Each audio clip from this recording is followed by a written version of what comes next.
170페이지의 감정평가입니다. 감정평가 활동을 능률하게 하기 위해서 이 감정평가를 분류할 필요가 있는데, 이 감정평가 주체에 따른 분류 두 가지가 나오죠. 이 감정평가의 주체가 공적 기관인 경우를 공적평가죠. 독일, 오스트레일리아, 호주는 국가가 평가하죠. 공적평가고, 우리나라, 일본, 미국은 감정평가사 제도가 있기 때문에 공인평가입니다. 즉 국가 또는 공공기관에 의해서 일정한 자격을 부여받은 개인이 평가의 주체가 되는 제도가 공인평가입니다. 우리나라는 공인평가. 자, 강제성 여부에 따라 필수적 평가와 임의적 평가로 나누는데, 강제성이 있으면은 필수적 평가, 강제성이 없으면 임의적 평가입니다. 자, 어떤 일정한 사유가 발생을 하게 되면은 감정평가 의뢰인은 반드시 감정평가 기관의 평가를 받아야 되는 경우가 있어요. 자, 법원의 경매물건이나 한국자산관리공사 캠코의 공매물건은 반드시 평가사의 평가를 받고 나와야 돼요. 자, 필수적 평가입니다. 임의적 평가는 감정평가 의뢰인 임의의 자유로운 의사에서 행해지는 평가입니다. 그래서 어떻게 돼요? 은행에 담보대출 받고 싶다. 여러분의 자유로운 의사죠. 이때 담보 물건을 평가하는 것은 임의적 평가입니다. 자, 감정평가의 전제 조건에 따른 분류가 있어요. 자, 이 전제 조건에 따른 분류를 보면은 현재 이 대상 부동산의 상태, 구조, 환경, 둘러싸는 환경, 점유, 불법 점유되어 있느냐, 점유, 제한 물건의 부착 등 현재 있는 상태 그대로 평가한다. 현재 있는 상태 그대로 평가하는 것을 현황평가라고 해요. 현황평가. 자, 그럼 우리나라, 거기 보시면은 우리나라 감정평가에 관한 규칙을 줄여서 감칙인데, 감칙 제6조가 있어요. 우리나라 감정평가에 관한 규칙 제6조를 보게 되면은 현황기준원칙이 있어요. 현황기준원칙. 자, 이 현황기준원칙인데, 이 조문을 보면은 우리가 조문 중에서 이 1항이죠. 1항이 27회 시험에 또 출제를 한 조문이죠. 조문이 그대로 나왔죠. 자, 1항을 보면은 이 감정평가는 기준 시점에서의 대상 물건의 이용 상황 및 공법상 제한을 받는 상태를 기준으로 한다. 자, 불법적이거나 일시적 이용은 제외한다는 겁니다. 자, 그 조문을 우리는 2년 전에 출제를 했습니다. 현황 기준 원칙이에요. 그런데 과거로 갈 수 있거든요. 예.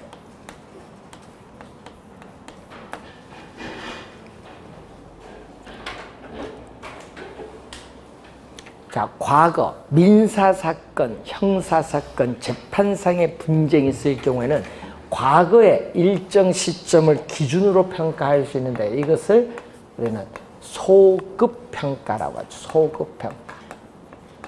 자, 미래로 갑니다. 가까운 미래에 도래가 확실하다. 자, 여러분, 업무용 대형 빌딩이 2개월 뒤에 준공이 거의 확실하다. 그러면 가까운 미래에 이렇게 도래가 확실한 이 미래의 일정 시점을 기준으로 우리는 투자의 타당성이 있는지 여부를 분석하는 이것을 우리는 기한부평가. 기한부평가. 도래가 확실한 건 기한부평가입니다. 자, 그런데 미래는 미래인데 확실하지 않아요. 이번은 뭐죠? 불확실하다. 자, 미래에 불확실한 상황이 달성, 성취될 것을 가정을 하는 거죠. 전제로 부동산의 가치가 증가하느냐, 감소하느냐, 증감가 요인을 고려하여 행하는 평가, 이 평가를 우리는 뭐라고 하냐면 조건부 평가라고. 조건부.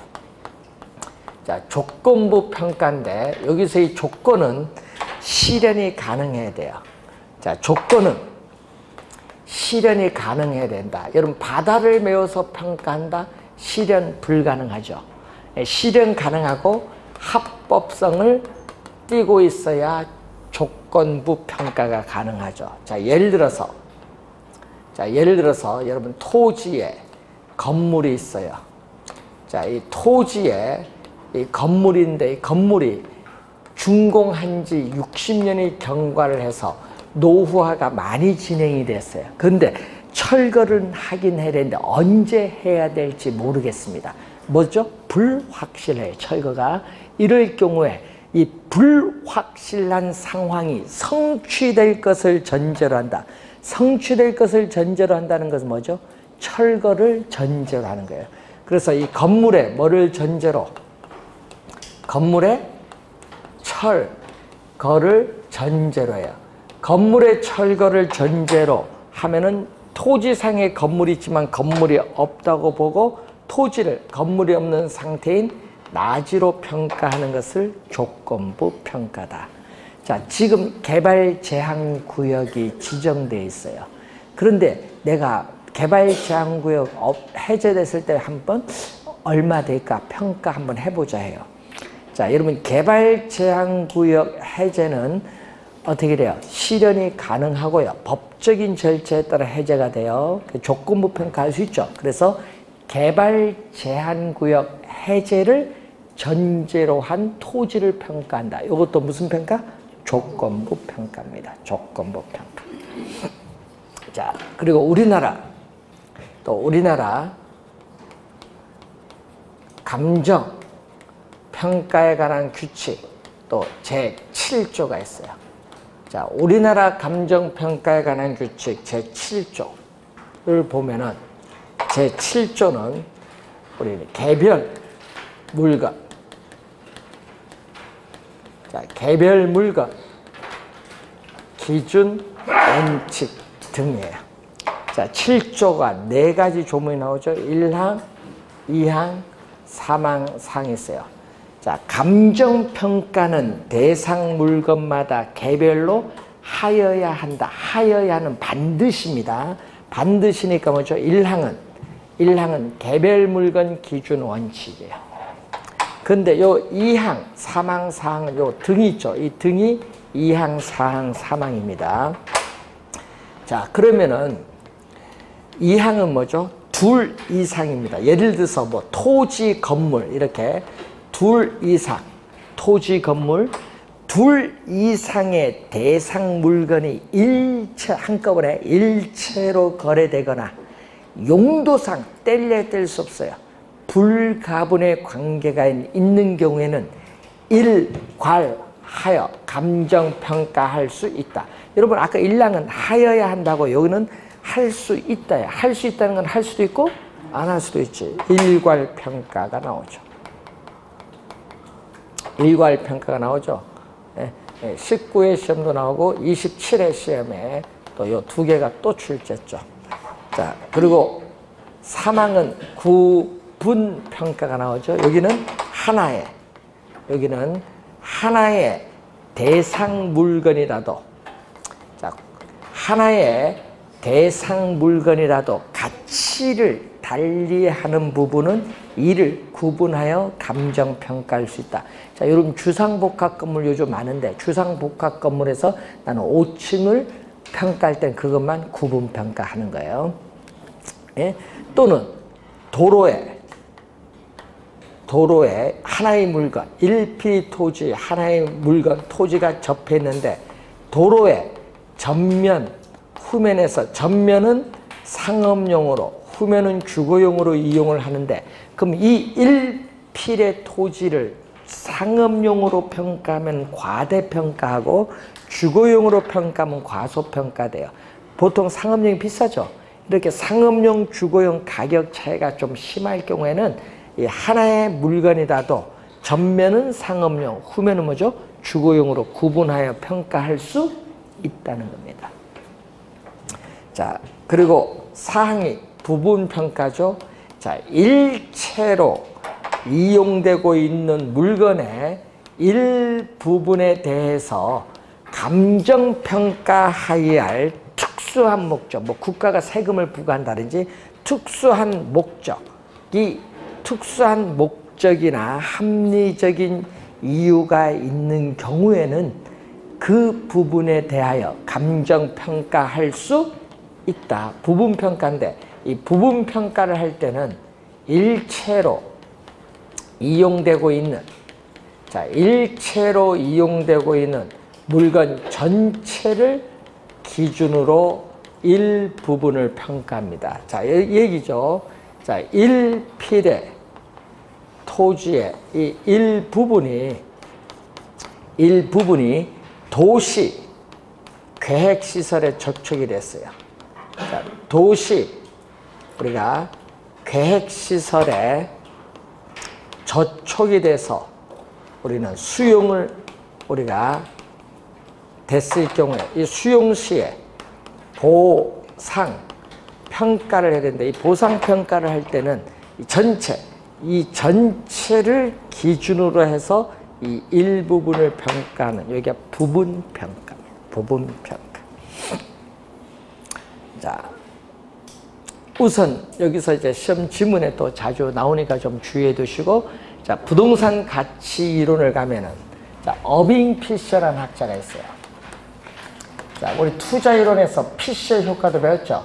어빙 피셔는 부동산 가치를 이렇게 설명을 하죠. 부동산 가치는 부동산 소유에서 비롯되는 장래의 이익 또는 편익을 뭘로? 현재 가치로 환원한 값을 말하죠. 자, 어빙 피셔의 부동산 가치의 개념이거든요. 부동산 소유에서 비롯되는 장래 이익을 현재 가치로 환원한 값을 말합니다. 자, 그런데 토지는 영속성이 있고 건물은 내구성이 있기 때문에 부동산은 유용성, 효용이 오랜 기간 지속이 되기 때문에 부동산 학자들은 가격보다는 가치의 개념을 중시 여겨요.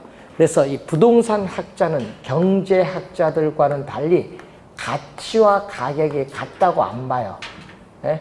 부동산 학자들의 견해는 가치와 가격이 동일하다고 보지 않고 가치와 가격이 서로 뭐 하다고 본다? 다르다. 가치와 가격이 서로 다르다는 견해를 피력을 합니다. 자, 그래서 거기 보시면은 표가 나와 있는데 뭐가 나오죠? 가격은 공인중개사가 중시하는 개념이 가격이라면은 가치는 누가? 감정평가사가 우리가 중시하는 개념이다. 이렇게 보시면 되겠죠. 자, 여기서 가격은 부동산 시장에서 부동산 거래가 성립되었을 때 매도자와 매수자 사이에 교환의 대가로서 실제로 지불한 금액이 가격이에요. 실제 지불한 금액이거든요. 그럼 실제로 지불한 시점에서 33평 아파트 사면서 4억 원 지불했어요. 그럼 실제로 지불한 시점에서의 가격은 단 한 개 존재해요. 한 개 존재. 가격은 한 개가 존재해요. 그런데 가치는 요 얘기죠. 어빙 피셔의 개념이죠. 부동산 소유에서 비롯되는 장래 이익을 현재 가치로 환원한 값이 가치인데, 그래서 가치는 보는 사람의 견해에 따라 아파트 4억 주고 샀지만은 보는 사람의 견해, 보험회사의 보험 가치, 그리고 정부에 있어서의 과세 가치, 또는 금융기관의 담보 가치, 매수자 입장 시장 가치 여러 개 존재할 수 있어요. 그래서 가치는 어떻게 돼요? 다원적 개념이 나타난다. 가치는 보는 사람의 견해에 따라 여러 개 존재할 수 있다. 그러면 무슨 얘기죠? 그래서 가치의 유형이 나오죠. 보험 가치는 어떻게 돼요? 보험회사에서 보험금 산정은 구하는 겁니다. 보험금 산정과 어떻게 돼요? 보상을 위한 기준이 되는 가치 개념이에요. 자, 그리고 또 중앙정부나 지방자치단체에서 재산세나 소득세를 부과하기 위한 기준이 되는 법규에서 조정된 가치를 과세가치라고 합니다. 과세가치. 자, 그리고 투자가치가 있죠. 투자론에서 배웠습니다. 투자 대상 부동산이 특정 투자자에게 부여하는 주관적 가치, 주관적인 포인트. 자, 시장 가치도 투자론에서 배웠죠. 우리는 투자 대상 부동산이 부동산 시장에서 거래가 성립됐을 때 가치는 객관적 가치를 시장 가치. 요거 투자 가치, 시장 가치는 투자론에서 배운 개념이고, 거기에 뭐가 나오죠? 또 사용 가치가 있어요. 부동산을 특정한 용도로 사용될 때 가지는 가치인데, 뭐 상업용으로 가질 때 가치 얼마냐, 뭐 이런 거죠. 그리고 교환 가치는 교환의 대상으로 지배하는 힘인데, 그래서 부동산 시장에서 부동산 거래가 형성되었을 때 가지는 교환 가치와는 사용 가치는 아무런 상관이 없다. 중요합니다. 사용 가치는 교환 가치와는 아무런 관련이 없다는 것. 공익 가치란 게 있죠.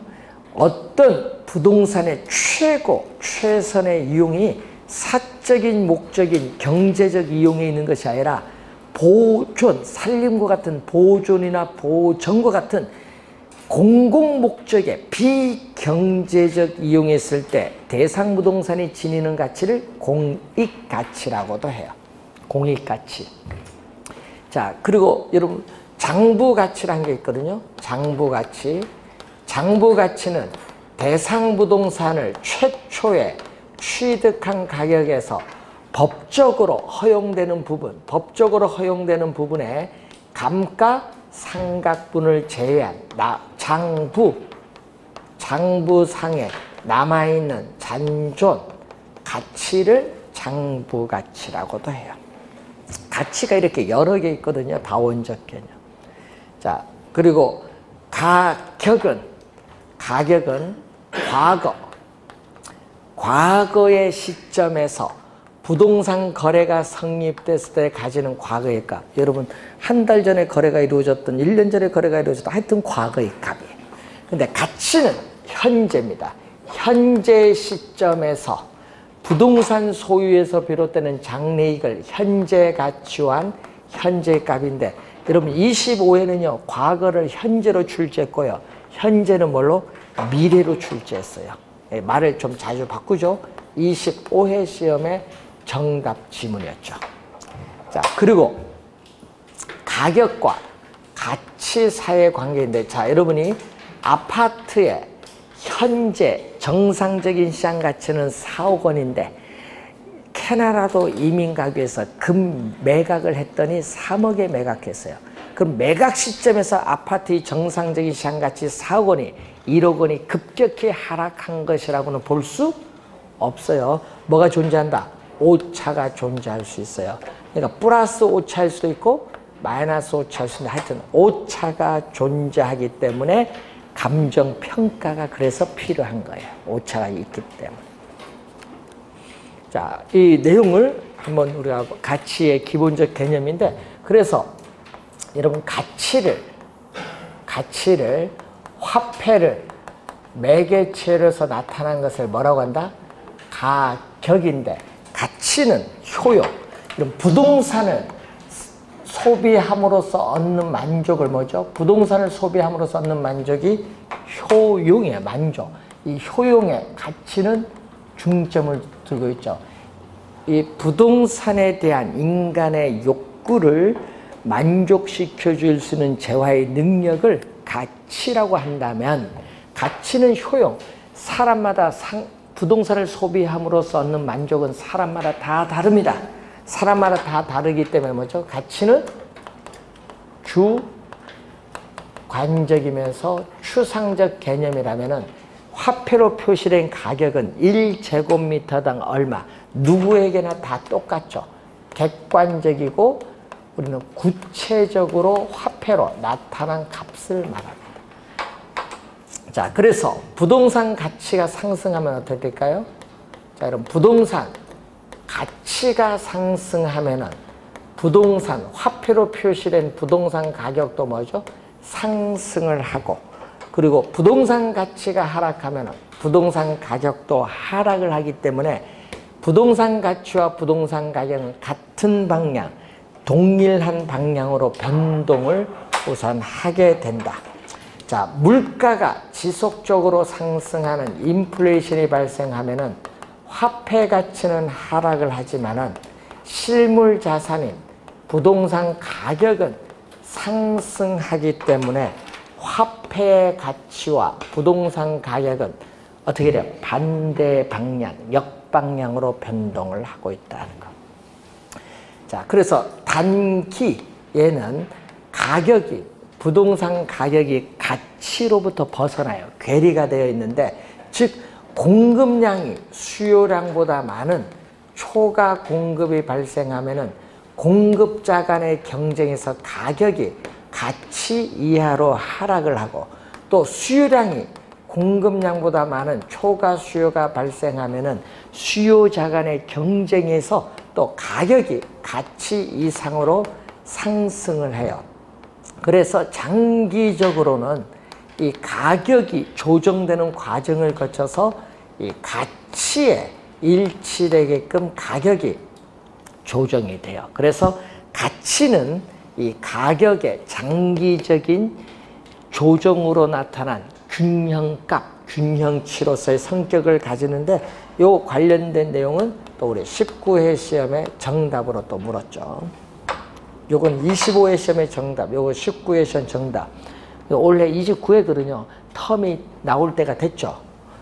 잘 확인해 두시고 올해 출제 예상이 되는 부분입니다. 자, 토지의 특성. 그래서 요즘 가치 가격을 물을 때는 요거까지 또 해서 문제를 같이 출제를 많이 하는데, 토지의 특성으로 인해서 일반 상품과는 다른 부동산 가격의 특징이 나타나요. 부동산 가격의 특징이 나타나는데, 우선 토지의 특성 중 영속성이 있고요. 또 임대차 계약 기간이 있기 때문에 영속적인 기간을 분할할 수 있어요. 기간을 또 분할할 수 있는 가능성이 있는데, 자, 영속성에 의해서 우리는 부동산 시장에서 부동산 거래가 성립됐을 때 매도자와 매수자 사이에 교환의 대가로서 지불한 금액을 우리는 좁은 의미의 부동산 가격이라고 해요. 그리고 이 기간 분할의 가능성에 있어서 사용, 수익의 대가, 용익이죠. 임대차 기간 동안에 있어서 사용 수익의 대가로서 임대료, 임료라고 하죠. 임대료로 표시하는데, 문제는 소유함으로써 얻는 이익이 가격이라는 형태로 나타나는 이 가격은 원본으로서의 가격이라면은 이 가격에 대해서 임대료는 사용수익의 대가인 이 원본에 대한 과실의 형태로 나타납니다. 원본과 과실의 관계가 있고, 이 가격과 임대료를 더해줘서 우리 넓은 의미의 부동산 가격이라고 하죠. 넓은 의미의 부동산 가격이라고 하는데, 부동산 가격의 특징과 엮어서 전체에서 한 문제가, 가치 이론에서 한 문제가 출제 가능성이 높습니다. 자, 그리고 부동성이라는 게 있죠. 위치가 고정되어 이동할 수 없기 때문에 부동산 가격은 소유권, 기타, 권리나 이익, 권익이라고도 하는데, 권리나 이익의 가격이 돼요. 자, 하나의 동일 부동산 위에는 소유권뿐만 아니라 여러 권리나 이익이 있어요. 전세권, 임차권, 보증금 이런 게 있는데, 각각의 권리나 이익마다 경제적으로 가치가 있으면은 가격이 개별적으로 형성돼요. 소유권 가격, 전세권 가격, 임차권 가격, 보증금 가격 개별적으로 다 형성이 됩니다. 또 부동성으로 인해서 부동산 가격은 그 부동산이 속해 있는 지역에 또 영향을 받을 수밖에 없다. 이 지역적인 또 영향을 또 많이 또 받습니다. 또 영속성의 특성에서 또 부동산 가격은 과거, 현재 및 장래에 걸친 장기적인 배려 또는 고려, 장기적인 배려 또는 고려하에 형성되면서 부동산 가격은 항상 변화의 과정이 있어요. 그러니까 단기적인 시장 상황을 고려해서 성립되는 것은 아니죠. 또 개별성에 의해서 우리는 거래, 당사자의 특수한 사정이나 개별적인 동기가 개재되기 쉽기 때문에 어떻게 돼? 대상 물건마다 개별적으로 사정이 필요하고 또 부동산 가격도 대상 물건마다 뭐죠? 개별적으로 형성될 수밖에 없다. 또 부동산 가격은 요즘 서울에 뭐 거래 절벽이란 말이 뉴스 많이 나오는데 부동산 시장에서 매수자 수요가 거의 없다 하더라도 부동산 담보로 은행에서 대출받을 수 있고 또 임대차 계약에서 임대료 수입을 얻을 수 있기 때문에 부동산 어떻게 돼요? 시장에서 이 가격이 어떻게 돼요? 밀정 수준 이하로 떨어지지 않는다는 뭐를 가지고 있다? 하방 경직성이야. 이 부동산 가격이 일정 수준 이하로 하락을 하지 않는 이 하방 경직성의 특성을 가지고 있어요. 이 경직성이 제일 우리나라에서 두드러지게 나타나는 곳이 강남입니다. 강남이 가장 두드러지게 나타나는데 밑으로 잘 안 떨어지려고 해요. 그래서 요즘에 조사를 좀 해봤더니 우리 경기도에서요 오산 도시, 오산 13만, 4만밖에 안 되는 오산은요 부동산 가격이요 1% 상승했어요. 오산 2%가 2% 상승하고 안성이 1%, 요 옆에 과천이 76%. 이런 식으로 가격 상승폭이 발전 성장하는 지역은 높아요. 인구도 별로 없고 발전이 없는 지역은요 오를 수가 없어. 그런 걸 잘 중개사는 잘 판단을 해야 돼요 항상. 그럼 여러분 오픈도 어디 가서 해야 돼? 지역에 쇠퇴한 지역 가면 안 되지. 발전 성장하는 지역 가야 거래도 많아지지. 또 넓은 평수인데 가면 망해요. 1년에 한 번 거래할까요? 그러니까 매일 쓸 수 있는 월세, 전세 많이 돌아가는 소형 평수 많은 쪽으로 가야 되는 거예요 원래. 저희들 성능 가서 늘 촬영하거든요. 방송 촬영 늘 성능 가서 하는데 성능 거기 우리 제작에 있어서 가끔 커피 한잔 마시러 가면요. 대화할 시간 없어. 쓰기 바빠, 전화 받기 바빠. 월세가 그리 많이 쓰는 거야. 그렇게 돌아가야 되는 거야. 자, 그래서 이제 이 부동산은요, 항상 가격은 혼자만 결정되는 게 아니야. 시장에서 사고자 하는 뭐가 있어요? 수요가 있고, 팔고자 하는 공급이 만나야 뭐가 결정돼요? 가격이 결정되고, 그 가격이 다시 시장에 뭐에 영향 줘요? 수요와 공급에 또 영향을 줘. 그래서 이것을 전문용어로 가격의 이중성이라고 하는데, 그래서 이 가격의 이중성은 부동산뿐만 아니라 시장에 존재하고 있는 어떤 상품이든지 전부 가격의 이중성은 다 가지고 있습니다. 자, 용어 하나 좀 기억해 두시면서 자, 넘어갑니다. 시장 가치의 개념이 173페이지 밑에 나오죠? 자, 시장 가치. 자, 또 우리나라 감정 평가에 관한 규칙 제2조 제1호에 나오는데, 자, 요 제1호에 나오는 개념이 바로 뭐죠? 시장 가치다. 시장 가치. 자, 그러면 시험 문제에 작년, 재작년 또 2년 연속 출제를 또 했었죠. 27회, 28회 연속 출제고요. 27회는 정답으로 물었어요. 자, 시장 가치의 개념 한번 볼까요? 뭐가 나오죠? 평가, 대상, 토지 등을 대상 물건이라고 합니다.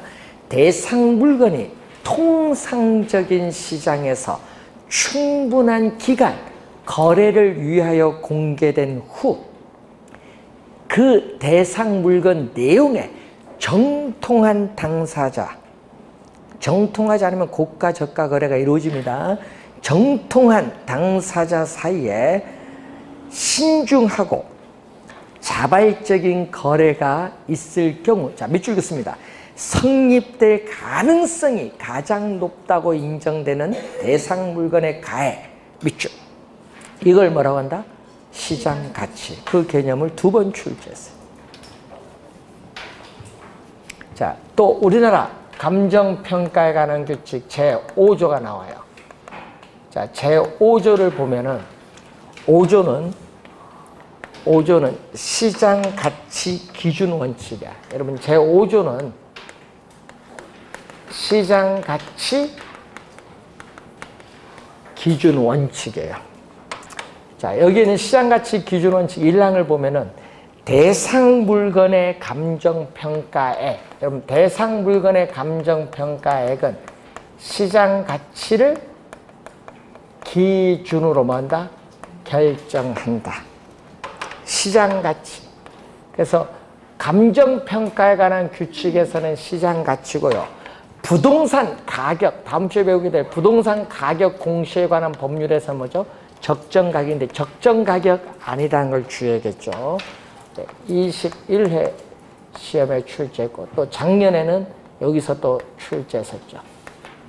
2항 감정평가업자는 제1항에도 불구하고 다음 각 코의 어느 하나에 해당하는 경우에는 대상 물건의 감정평가액을 시장 가치 외의 가치를 기준으로 결정할 수 있다. 3가지가 나오죠. 거기 보니까 뭐가 있어요? 법령에 다른 규정이 있는 경우, 감정평가 의뢰인이 요청하는 경우, 감정평가의 목적이나 대상 물건의 특성에 비추어 사회의 통념상 필요하다고 인정되는 경우, 이 3가지 중에 어느 하나에 해당하면요, 시장 가치 외의 가치를 기준으로 결정할 수 있다라는 내용입니다.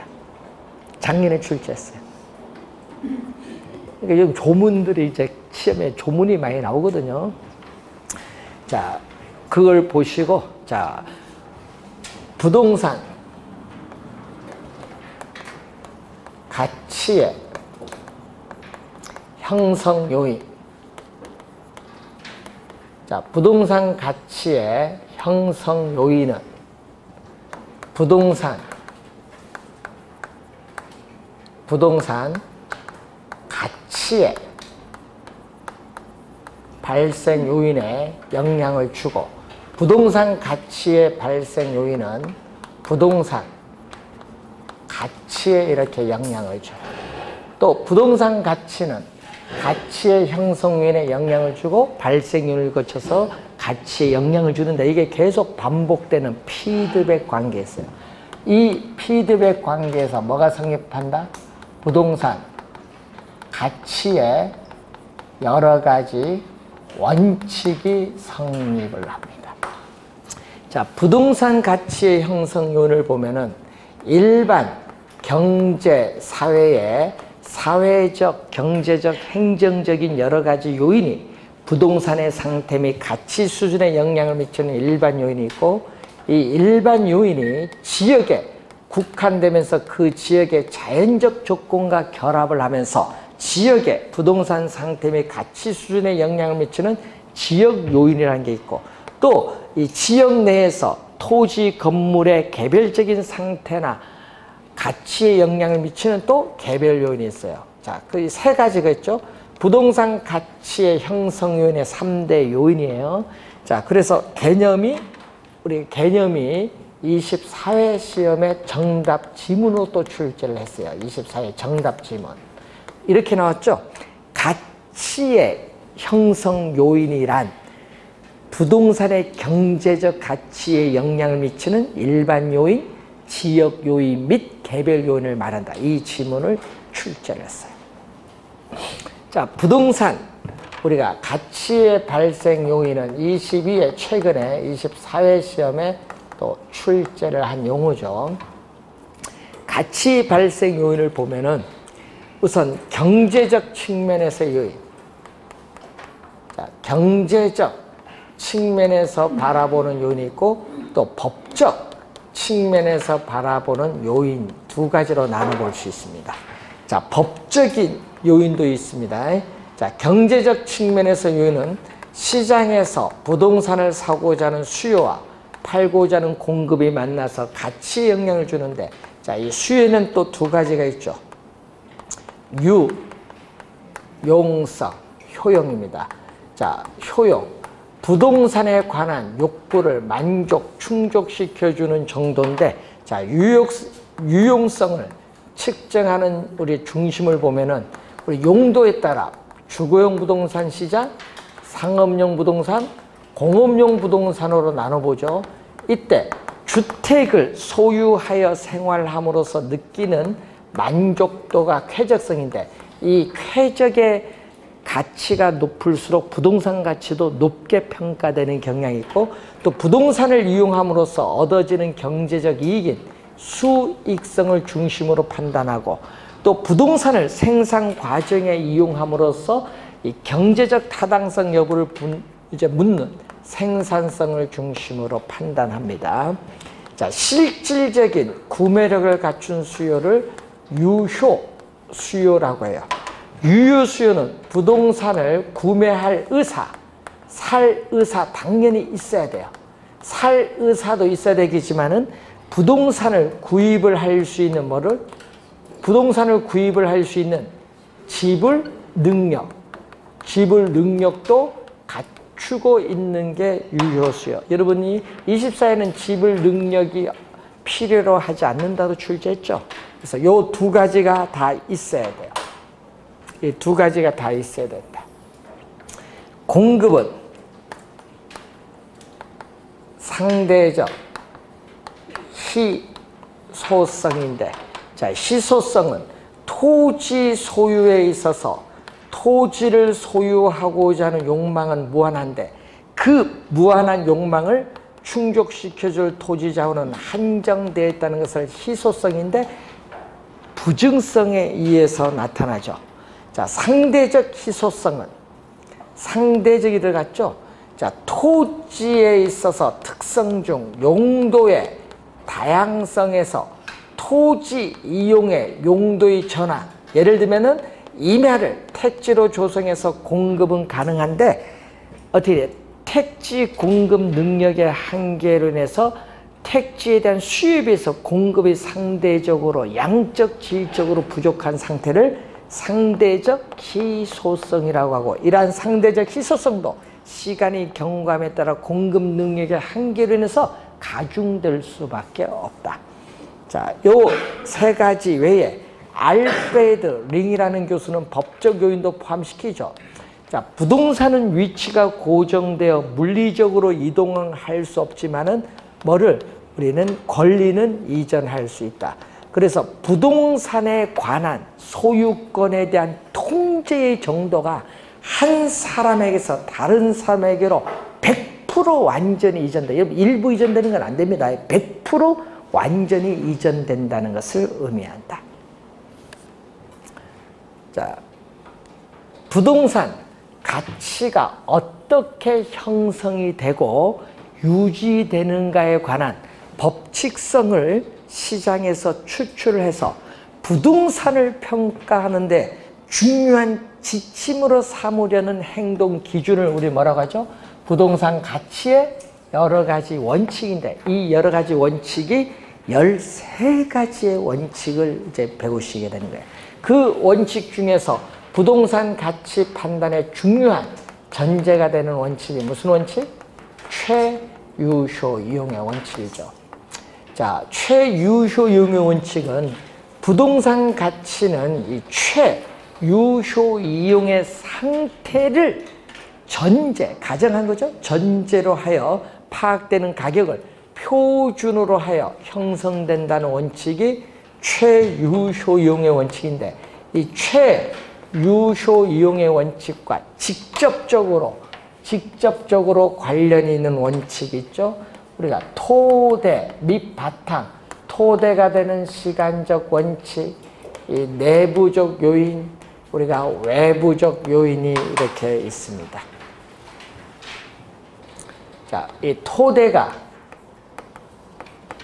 되는 원칙으로서 시간의 원칙이 있고, 내부적 요인에 의한 대내적 공간의 원칙, 외부적 요인에 의한 대외적인 공간의 원칙이 또 우리가 나타나죠.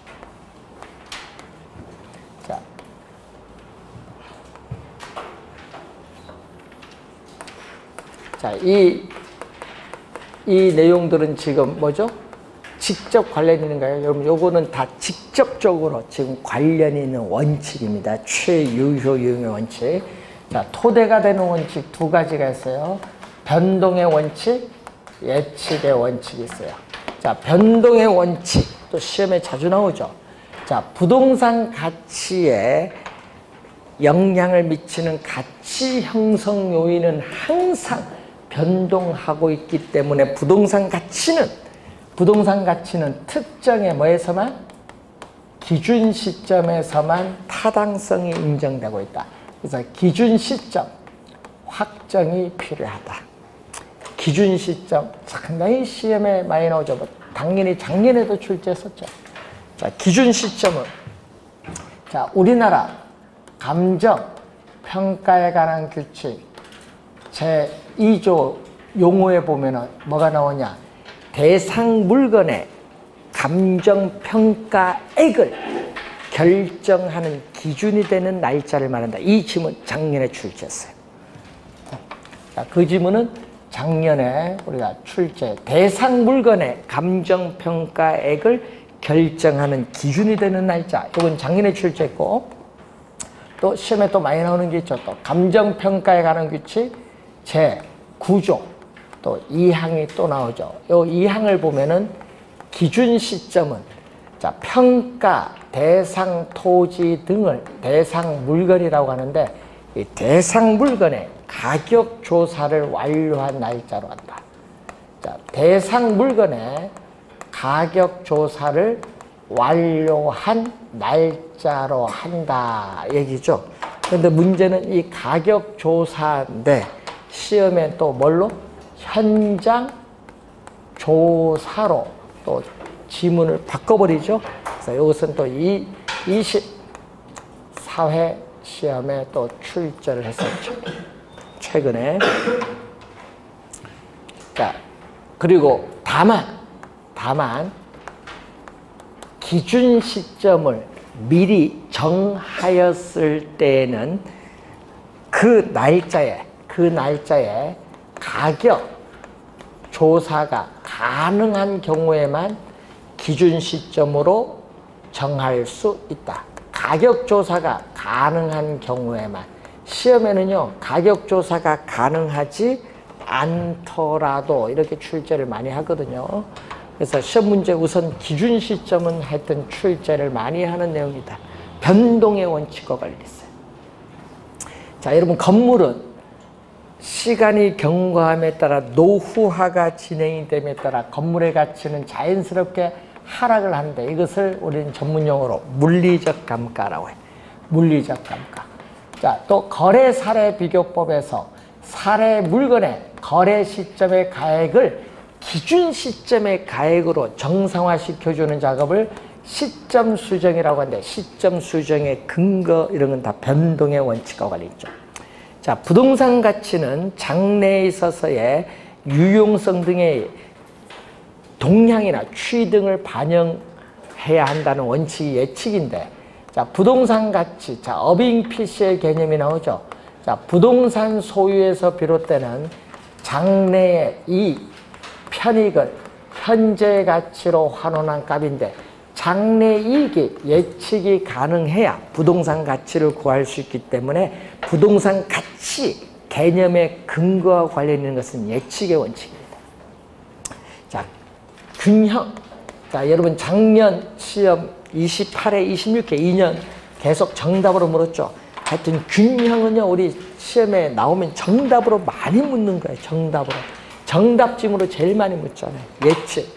또 뭐가? 적합. 이게 제일 우리 정답으로 많이 묻는 거예요. 작년에 균형 적합이 정답이었잖아요. 제일 정답 많이 묻습니다. 두 개 구별 정확히 해둬야 돼요.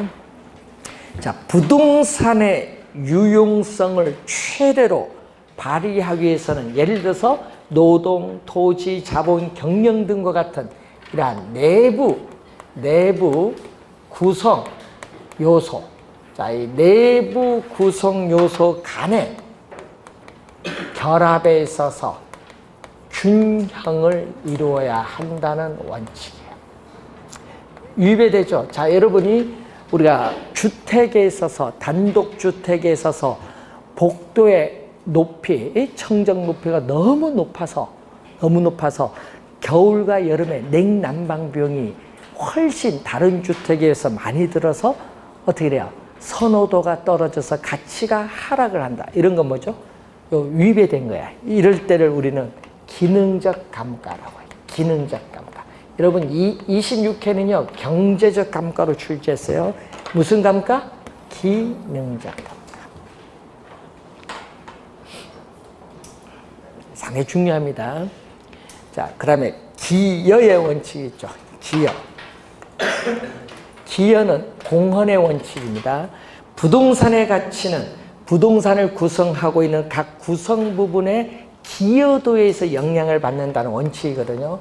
그래서 부동산 가치는 부동산을 구성하고 있는 각 구성 부분, 자, 부동산을 구성하고 있는 각 구성 부분의 공헌도, 기여도, 이 공헌도, 기여도를 합한 것을 말합니다. 공헌도, 기여도를 합한 것. 뭐가 아니다. 생산비를 합한 것이 아니라는 거예요. 자, 예를 들어서 여러분 토지에 건물이 1층 있죠? 그러면은 토지 1층, 2층 여기 다 합한 것, 공헌도를 다 합한 게 부동산 가치라는 얘기예요. 공헌도를 합한 거. 생산비를 합한 것이 아니라. 그런데 문제는 여기 3층을 비용을 투입해서 뭐를 하고자 한다? 증축을 하고자 해요. 3층을 비용을 투입을 해서 증축을 하고자 할 때 이 3층의 이 일부분이 이 전체의 부동산 가격이나 수익 획득 정도에 어느 정도 공헌하느냐. 공헌이 크다. 그러면 어떻게 돼요? 증축해야 돼요. 그걸 판단하는 거예요. 그래서 추가, 투자, 부분과 전체의 관계에 있어서 추가, 투자에 있어서의 할 거냐 안 할 거냐, 적부, OX, 적부를 판단을 하죠. 또 여러분 주어진 필지를 인접필지와 합병응용하면 토지 가치가 올라가느냐, 또 필지를 합병하는 거죠. 합필세 추가 투자의 적부 판단은 뭐가 관련있다? 기여의 원칙과 관련있어요. 자, 또 수익 배분의 원칙을 잉여 생산성의 원리라고 하죠.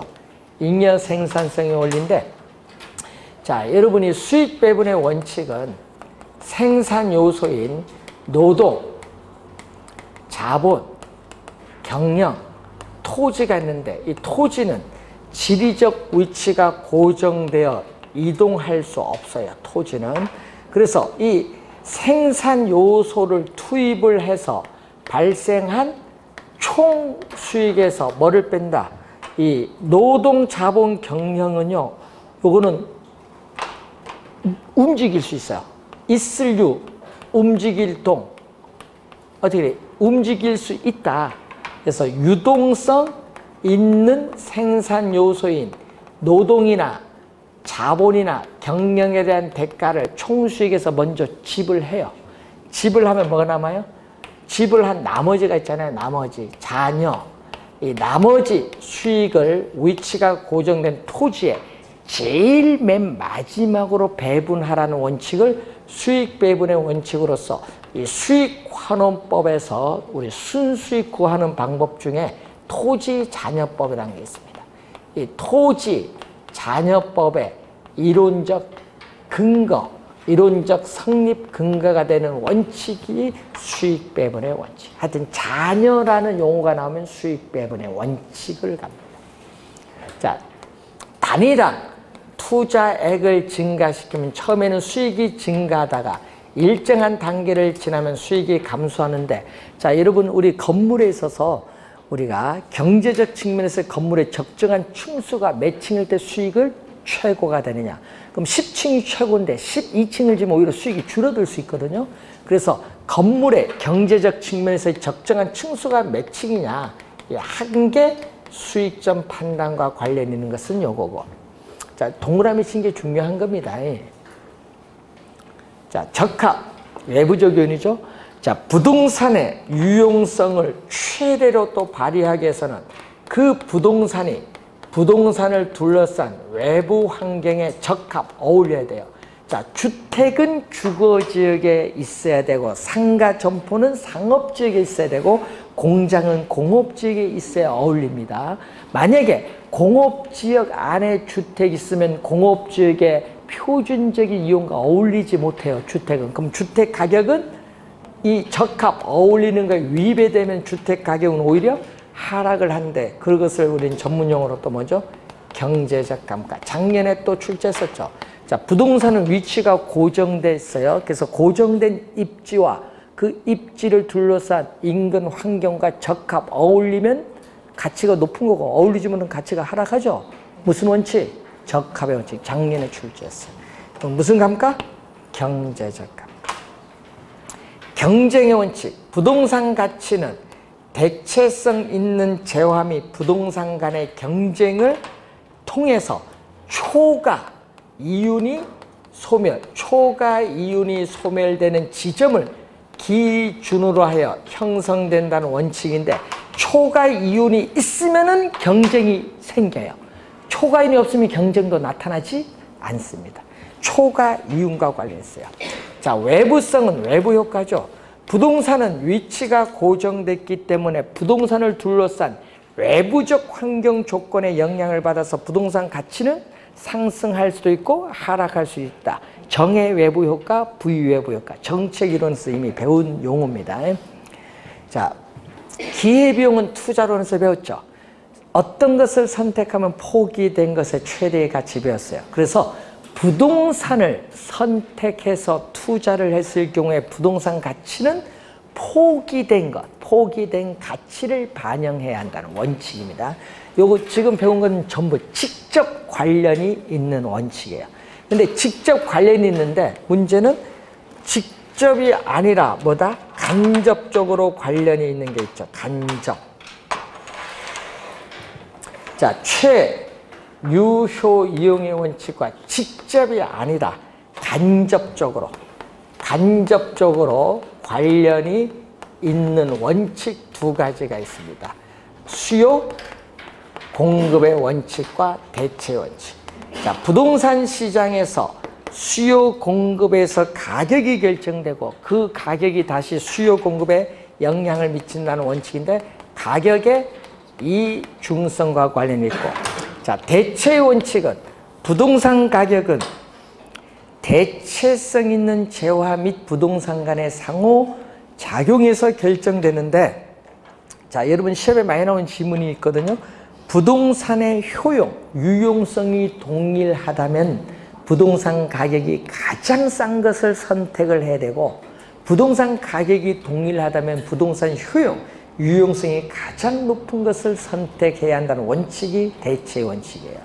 즉, 대체의 조건을 보면은, 대체의 조건은 가격이라든지 용도라든지 효용 면에서 어떻게 돼요? 부동산과 부동산 간, 또는 부동산과 일반 상품 간에 어떻게 돼요? 서로 동일성 또는 유사성이 있어야 대체가 가능합니다.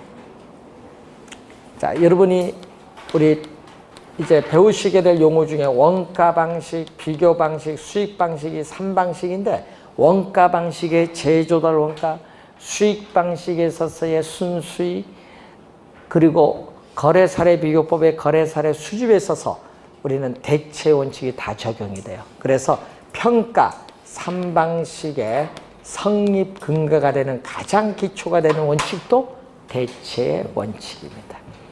자, 시험 문제는요, 우리 평가의 중요한 지침으로 삼으려는 행동 기준 13가지거든요. 원칙이 나오는데 여기서 출제하든지 아니면 저기서 가치 가격 관계에서 출제하든지 하여튼 둘 중에 하나에서 올해 출제 1순위.